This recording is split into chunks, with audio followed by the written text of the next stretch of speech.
আপনারা যারা এখানে এসে উপস্থিত হয়েছেন, আমি শুধু এখানে এসে একা দাঁড়াই নাই, আমার পরিবার নিয়ে আমি এখানে এসে বসে আছি।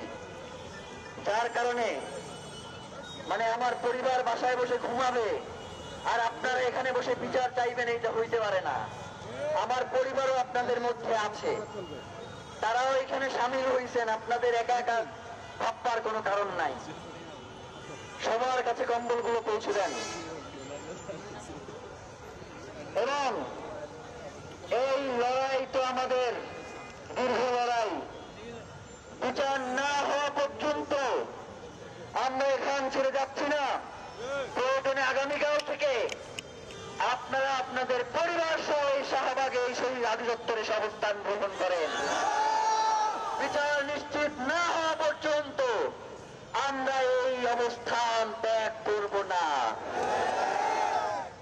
প্রিয় ভাইয়েরা, এখানে 3 জন উপদেষ্টা আসবেন। আমাদের সাথে তাদের কথা হয়েছে। তারা আসার পরে আমরা কি তাদের সাথে অসম্মানজনক কিছু করব? আমরা কি পিছন থেকে তাদেরকে টিটকারি করে কোনো কথা বলবো? আমি তাদেরকে আশ্বস্ত করেছি যে এইখানে যারা এসেছে তারা শুধুমাত্র হাবিবের হত্যার বিচার নিশ্চিত করার জন্য এসেছে, অন্য কোনো উদ্দেশ্য নয়। সুতরাং আপনারা যদি এখানে আসেন তাহলে অন্তত তারা মনে করবে যে এই রাষ্ট্র এখন পর্যন্ত দিল্লির কাছে বিক্রি হয়ে যায় নাই। তারা রাজি হয়েছেন। তারা 3 জন উপদেষ্টা আসবেন এবং এখানে এসে কথা বলবেন।